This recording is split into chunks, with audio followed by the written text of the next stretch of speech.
boy.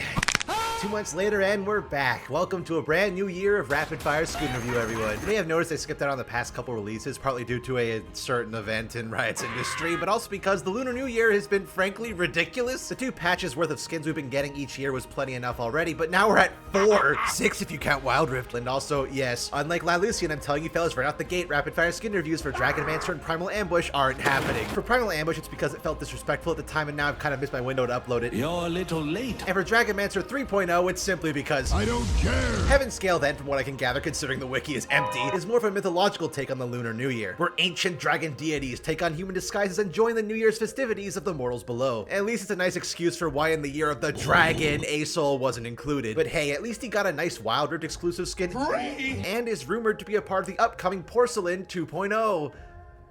Yippee. But for Heavenscale specifically, more than most skin lines, it's been held hostage by a popularity contest. Besides Smolder, every single choice here is an uber popular champion, many having dragon-themed legendary and dragon-themed legendary skins already. That factor of redundancy will heavily impact my enjoyment of these skins. So let's take a closer look at these dragon not dragons, starting with Heavenscale Diana. Oh, starting off the list strong with Prestige Firecracker Diana, I see. One of the things I actually find interesting about this skin line is that they are supposed to be dragons mimicking a human form. Lee Sin and Kaisa show off this poor attempt at doing so the best, while champions like Diana, I guess she got the horns? The horns! Doesn't help that Lunar Beast, another Lunar Revel skin line, had this exact same motif. The horns! Sparkle and sound effects are lovely though, but that's to be expected of League skins these days. That'd be like praising a modern Pixar movie for having good animation. Obsidian is the best chroma, 6 out of 10. Heavenscale Janna. I do find it quite humorous to mimic the half-dragon aesthetic the champions were given elf ears, yet for Janna, it's just business as usual. You knife your piece of shit. My favorite part about this skin, though, is how it turned her bird into a tiny dragon with unique animations and everything. But man, as pretty as this skin is, that hair, it looks like spaghetti. And we know that's not gonna change, because the last time we had a hair-related issue of this caliber, it was only remedied because some caring fans kindly told some rioters to their themselves. Cat's Eye is the best chroma, 7 out of 10. Heavenscale Master Yi. In this universe, Yi is Lee Sin's master, the one that taught him how to fight. So logically, shouldn't Lee Sin be a sword fighter then? Maybe I'm just salty that Udyr didn't make the cut, because not only would he have been a fantastic fit for this skin line, but it would have been a novel idea to have their usual teacher and student roles swapped. As for the Yi skin itself, if I told you this was a prestige skin for Spirit Blossom Yi, would you believe me? At least it would be better than the real one. Meteorite is the best chroma, 6 out of 10. Shanghai Scrolls Yumi, Heavenscale Smolder. Initially, I thought this one was quite clever. This skin line is all about dragons disguising themselves as humans, so considering how young Smolder is, he probably hasn't learned how to disguise himself yet, which is a great explanation for his appearance.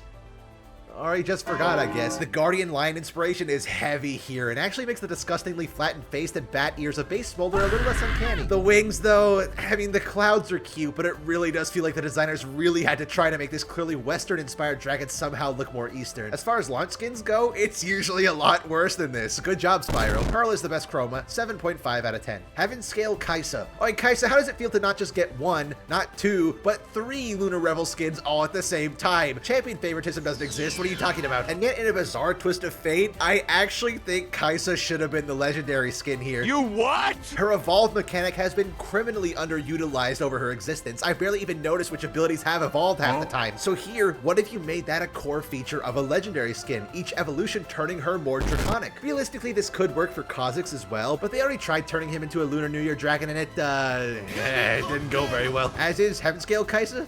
It's okay. Obsidian is the best chroma because it makes it look like Lagoon Dragon at home, 6.5 out of 10. Heavenscale Ezreal. Ezreal appears to have gotten some pretty massive buffs right before this skin's coming out. What a coincidence. And yet, I actually think this is the best one of the bunch. I hadn't mentioned it with the others, but the whole idea of dragons taking on human disguises to mingle among the humans almost entirely falls apart because they're all wielding weapons. Yes, I am going to a human party tonight, and to prove that I am a human being with human emotions and a human appearance, I have brought my gun with me. Ezreal at least found a nice workaround for this, replacing his gauntlet with the dragon hand. But I'd probably be more enthusiastic about this skin if, it wasn't the 4th one he'd gotten within a 10-month time span. Champion favoritism doesn't exist. What are you talking about? Ruby is the best chroma, 7.5 out of 10. Heavenscale Lee Sin. It was only a matter of time, right? We're finally at the point where now champions are starting to triple dip into legendary skins, even though over 100 champions of the roster still don't have one. Champion favoritism doesn't exist. What are you talking about? Not only that, why is Lee Sin of all champions the first to get this treatment. His ASU is only 3 months away. If they were that desperate for a new Lee Sin skin so soon, could they have not just made this an epic skin? In only a few months' time, it would have fantastic animations.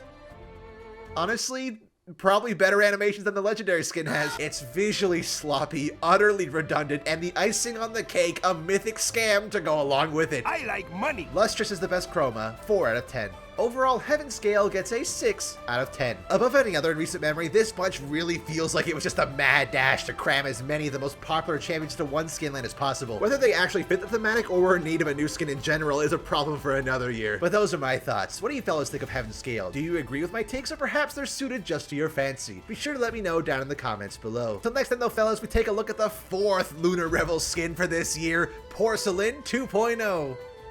Yippee. Well, you know, at least Amumu and Lissandra were swell additions last time, so here's hoping this go around we get more like them and less like Kindred. Of course, there's gonna be a prestige version of one of the worst skins of all time. Riot, you